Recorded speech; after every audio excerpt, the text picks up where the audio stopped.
masalah yaitu terkait regenerasi petani di sana. Di mana petani-petani muda ini memilih untuk tidak menjadi petani karena memang kesejahteraannya kurang di sana. Kalau saya lihat begitu dan saya ingat begitu saat saya berkunjung ke Jepang, ini banyak sekali di sana para petani muda yang justru karena memang banyak petani muda, mereka memanfaatkan inovasi teknologi di sana. Dari pembibitan dengan mesin-mesin canggih, lalu juga menyemprot cairan anti hama ini dengan teknologi semua tanpa harus melibatkan mereka masuk ke sawah, Pak Said dan juga Pak Saifullah. Apakah memang Indonesia membutuhkan anggaran yang besar agar mana memang para petani muda ini tertarik terjun ke lapangan dan membuat inovasi di sektor pertanian? Silakan Pak Said dengan jawaban Anda. Ya, terima kasih Mas Bram. Melanjut yang Pak Saifullah, saya kira seperti saya sampaikan di awal tadi ada problematika besar yang terjadi di kita. Yang pertama soal external factor, salah satunya climate change. Yang kedua soal sumber daya manusianya di sektor pertanian. Tadi Pak Saifullah saya kira dengan tepat juga mengatakan ada dua setidaknya. Pertama adalah petani, kedua penyuluhnya gitu. Nah yang ketiga ada problem yang lain soal infrastruktur. Di luar problem-problem itu ada beberapa hal lain nanti yang saya akan highlight gitu. Nah terkait dengan sumber daya manusia memang di dua titik ini jadi salah satu titik krusial ya kalau kita melihat. Saya melihat data, saya sepakat dengan Pak Saifullah lihat data, memang di konteks penyuluhan hari-hari ini makin hari makin kalau dibilang makin kurang gitu ya, itu terlihat dengan nyata gitu karena jumlah penyuluh kita makin berkurang gitu satu, kemudian coverage satu penyuluh sampai lebih dari 2 desa misalnya, sehingga efektivitas proses pendampingannya jadi pertanyaan besar gitu. Nah yang berikut kan kalau lihat data 2023 yang terakhir, petani yang di bawah 35 tahun itu di bawah 12% nyaris ya. Kemudian kalau kita rujuk lebih jauh, petani muda yang di bawah 35 tahun untuk tanaman pangan bahkan di bawah 10% bahkan gitu ya, atau bahkan mungkin 9%-an gitu. Nah kalau ngelihat ini memang tantangannya ke depan, sekalipun infrastruktur kita sudah buat misalnya tadi soal pompanisasi segala macam, kalau nggak ada petaninya juga susah. Nah problem yang lain ketika climate change itu kapasitas petani yang ada, yang mohon maaf kita sebut senior-senior itu juga jauh dari cukup gitu. Nah sehingga kalau saya mau mengatakan begini, selain infrastruktur, mestinya kita juga mulai fokus pada upaya penguatan dan pendampingan. Itu mau nggak mau, suka nggak suka, karena climate change memberikan tantangan yang sangat besar ya, yang sangat besar dan dituntut untuk muncul upaya-upaya adaptasi. Tentu adaptasinya salah satunya dengan teknologi.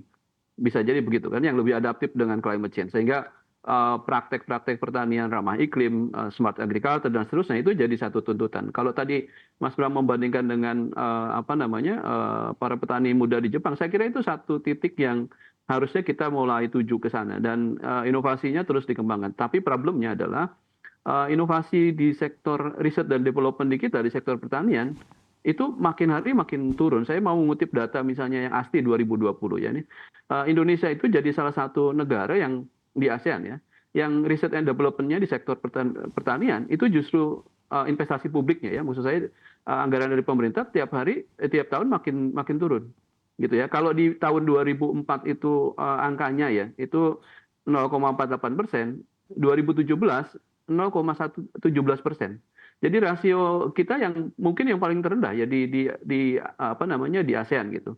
Nah dibandingkan negara-negara yang lain, sehingga kalau tadi mau breakthrough-nya adalah lewat inovasi teknologi untuk memperkuat adaptasi petani, maka mau nggak mau, suka nggak suka, investasi di sektor riset and development, pengembangan teknologi itu jadi satu hal. Pertanyaannya balik, apakah hari ini kita, negara ini sudah cukup serius mengembangkan inovasi teknologi dan riset development-nya untuk sektor pertanian gitu.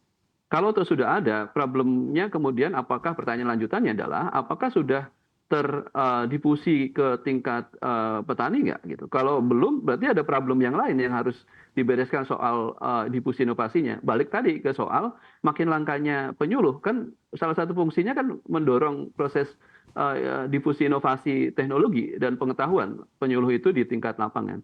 Sehingga tadi satu infrastruktur saya mau katakan yang harus dipikirkan, yang kedua soal riset and development sektor pertanian, yang ketiga pengembangan teknologi yang adaptif, dengan situasi yang ada, baik iklim maupun agroekologis yang hari ini ada. Yang berikut, jangan lupa soal peningkatan kapasitas. Bagaimanapun petani-petani yang tua yang sekarang ada perlu juga diperkuat terus gitu. Sambil tadi meraih tadi yang disampaikan Pak Saiful, dorong anak-anak muda lewat instrumen teknologi. Dan yang terakhir menurut saya menjadi sangat penting adalah memastikan mekanisme pasar yang memberikan keuntungan. Anak-anak muda hari ini kenapa lebih memilih tadi Pak Saiful bilang lebih memilih apa Pak jadi content creator dan seterusnya. Ya, karena secara ekonomi bisa jadi lebih besar.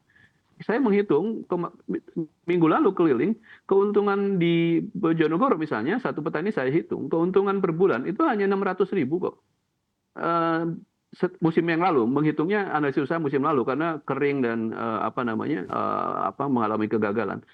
Nah bayangkan 600.000 untuk anak muda sekarang apa cukup menarik gitu. Nah sehingga menurut saya menjadi penting adalah memperkuat juga mekanisme pasar yang memastikan pendapatan petani cukup baik. Kalau saja 5 hal tadi yang saya sebutkan mulai dari infrastruktur, riset and development, pengembangan teknologi, peningkatan kapasitas, pendampingan, dan penguatan pasar dan pendapatan petani, saya kira ini hal yang mestinya paralel dilakukan secara bersama. Tentu problematikanya ada persoalan yang lain soal di luar yang 5 ini. Misalnya konversi, soal tata kelola kebijakan. Itu hal-hal juga yang perlu dibereskan pelan-pelan. Tetapi saya kira 5 hal tadi kalau mau betulan kita investment di situ gitu, Mas Bram. Oke, baik, silakan Pak Saiful. Anda mau menanggapi begitu pernyataan dari Pak Said.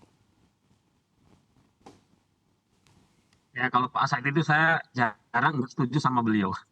Mari kualat.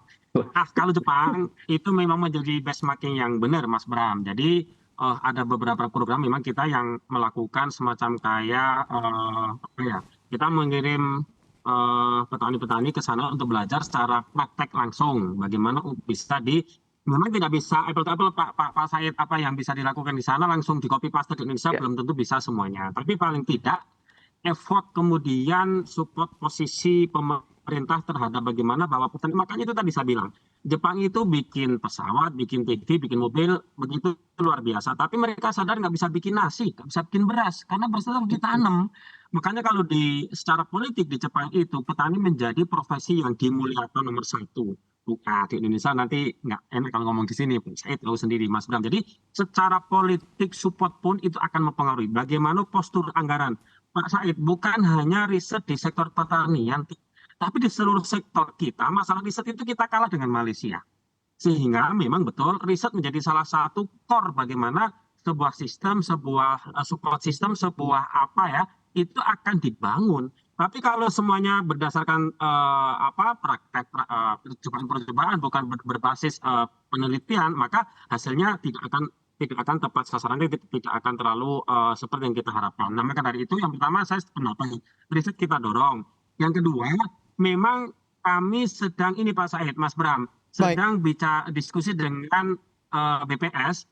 Kan selama ini kalau untuk mengukur tingkat kesejahteraan dengan NTP itu kan hanya potret harga Pak Said, Mas Bram. Nah sekarang kami sedang mendorong BPS untuk mengukur indeks kesejahteraan petani, bukan NTP. Sehingga nanti ada keterlibatan Kemenko PR masalah infrastruktur. Kemudian ada keterlibatan dari Kementerian Perhubungan kaitannya dengan menyambungkannya alat-alat logistiknya. Sehingga nggak bisa kalau masalah kesejahteraan petani ini menjadi tanggung jawab total agregat di Kementerian Pertanian. Nah, kami juga mendorong Bulog menjadi garda terdepan sehingga pada saat petani itu panen, ya Bulog itu berperan baik itu untuk padi maupun untuk jagung. Jadi nggak bisa hanya dilihat dari sisi bagaimana petani itu semangat menanam, tapi pada saat panen pemerintah juga harus hadir. Demikian Mas Bram.